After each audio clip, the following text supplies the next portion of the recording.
Flood. By what am I thinking? The neon sign outside the motel window flickered, casting a sickly green glow across the water-stained wallpaper. Javier sat hunched on the edge of the mattress, the springs groaning under his weight. In his hand, a lukewarm glass of cheap vodka trembled.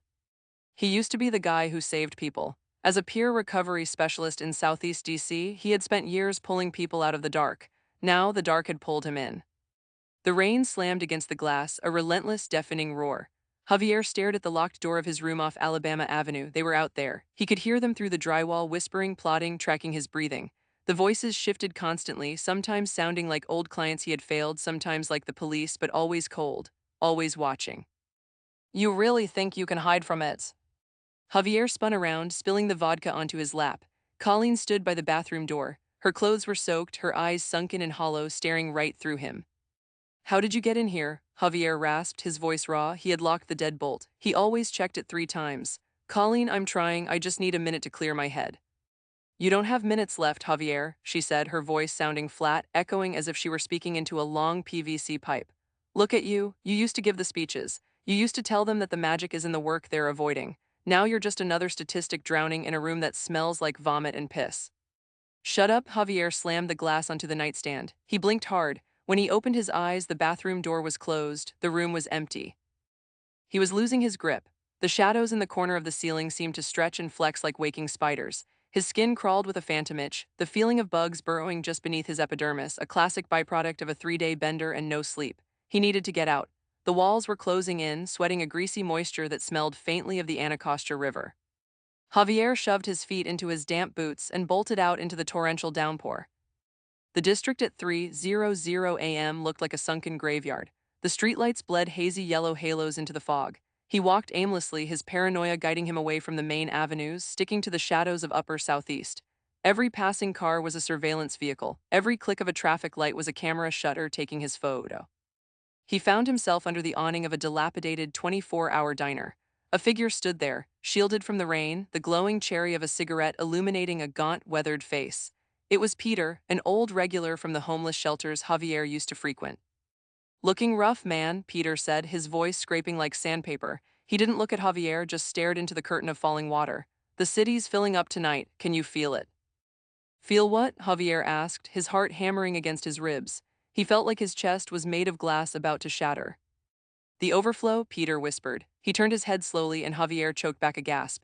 In the flickering light of the diner sign, Peter's eyes looked entirely black, the pupils swallowed by dilated darkness. Ships are safe in the harbor, Javier, but you stepped into the wrong storm. Some storms aren't meant for you to dance in.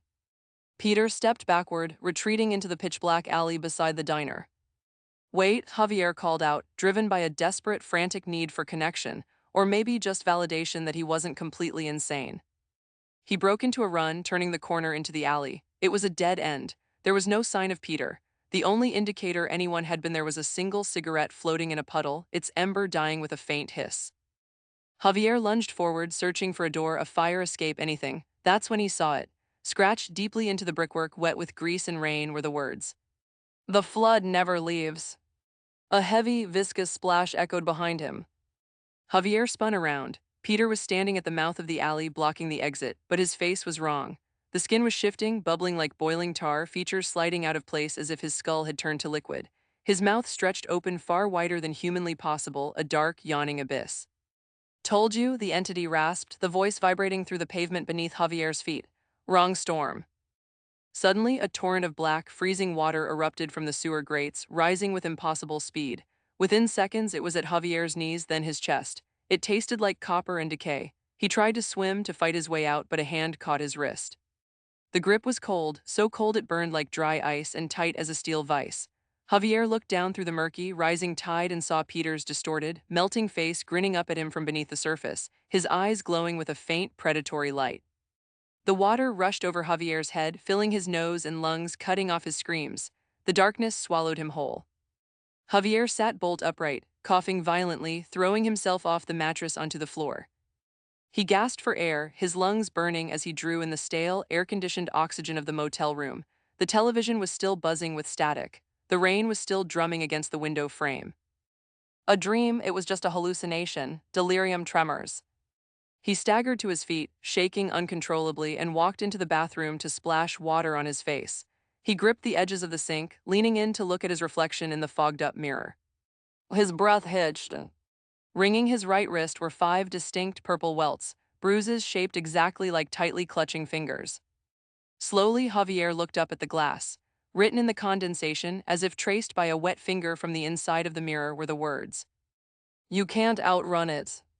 Behind him, from the drain of the bathroom sink, a thick black puddle of water began to silently bubble upward, spilling over the porcelain rim and pooling around his bare feet.